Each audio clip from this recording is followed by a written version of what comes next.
Oceangate's Titan submarine started its journey from the St. John Port, Canada. The location where it had to dive in the ocean is located in the North Atlantic Ocean, 700 kilometers away from the St. John. At the same point beneath the cold waters lies the shipwreck of the Titanic in the depths of the ocean. This journey was initiated on Saturday, 17th of June 2023. And according to the plan, Titan was to be launched at 8 o'clock in the morning on the next day, Sunday. Let me tell you here that a problem was noticed in Titan before the dive. Despite that, the decision was made to lower it into the ocean at the risk of one's life. What was the issue, and why was the risk taken, despite knowing the potential danger? Let's find out. Before we start, make sure to like this video and subscribe to our channel. The U.S. Coast Guard says it's likely recovered human remains from the wreckage of the Titan. The debris is consistent with the catastrophic loss of the pressure chamber. The arrogance and the hubris that sent that ship to its doom is exactly the same thing that sent those people at that sub to their fate. A total of 5 people were on the trip, including Hamish Harding, the founder of Action Aviation. He had also traveled to space with Jeff Bezos. Second is Stockton Rush, who was also the CEO of Oceangate, an American company that provides submersibles for ocean tourism. In the third place was 77-year-old Paul-Henri Narjolet, a former commander of the French Navy. He had visited the Titanic Wreck 37 times. He was the director of underwater research of the RMS Titanic and had a lot of knowledge about the wreckage of the Titanic.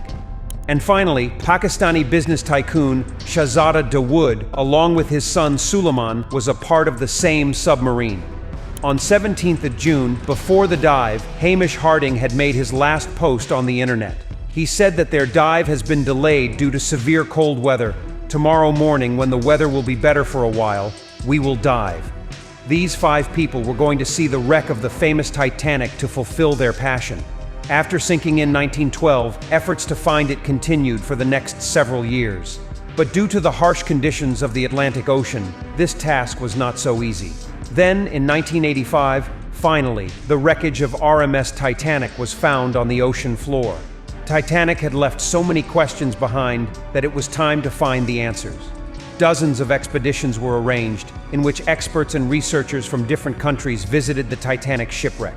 Canadian filmmaker James Cameron made dozens of tours of the Titanic wreck in 1995, and then the Titanic movie was released in 1997. What else remained was completed by the success of Titanic movie.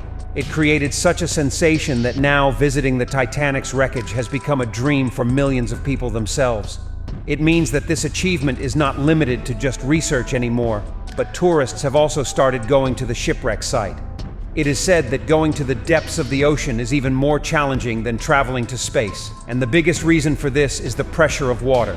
The Titanic shipwreck is 4,000 meters. That is 4 kilometers below sea level. If you want to imagine this depth, you should look at Burj Khalifa and understand that the wreckage of Titanic is about 5 times lower than the height of Burj Khalifa in the sea.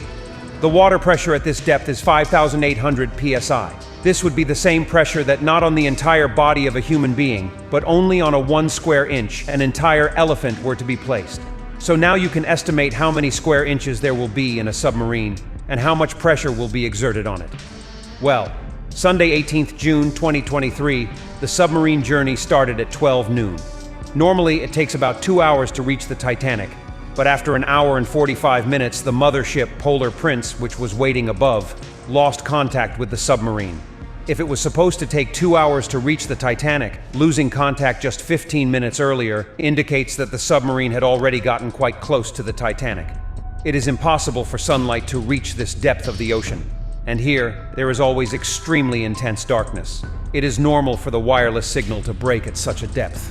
Therefore, initially, this matter wasn't taken too seriously. The entire trip was a total of 7 hours. They were supposed to return from 12 noon until 7 in the evening. However, when there was still no contact with Titan by 7 in the evening, and they didn't return, the crew aboard the mothership started to get anxious.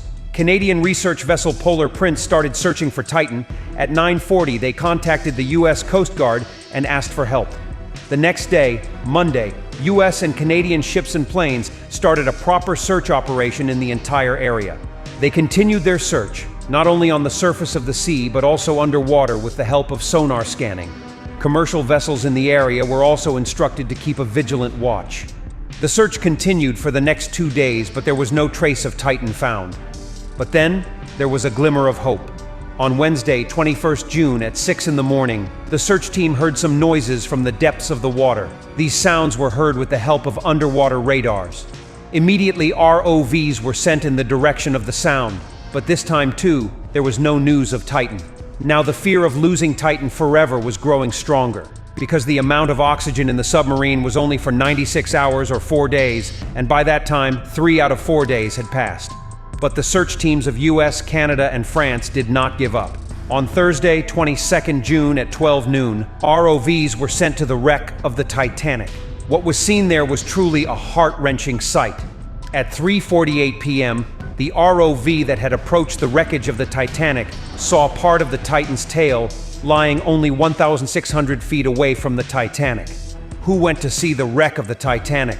Now its own wreckage has become the headlines of the whole world. This only means that the submarine could not withstand the pressure of the water and imploded in the depths of the ocean. This news caused a stir in the whole world. Many questions were raised on the safety of Oceangate. Oceangate's CEO, Stockton Rush, who himself lost his life in this incident. He said in 2021 that he knew he had broken some rules while making Titan. I've broken some rules to make this. I think I've broken them with logic and good engineering behind me, the carbon fiber and titanium. Because he made the Titan not from steel, but from aviation-grade carbon fiber. But he wanted to bring some new innovations to the industry, which is why carbon fiber was used by replacing steel. For the first time before launch, Titan was tested at pressures of 5,000 to 10,000 psi, which it had passed. However, experts believe that there are thousands of different forces that impact submarines, in which there is not only pressure, but also flow of water which is created due to waves. Additionally, due to the darkness, it is also possible that a heavy rock or sea creature may have hit the submarine. Whatever the case, one reason for Titan's demise was its carbon fiber hull. However, another reason was the presence of pre-existing cracks in it.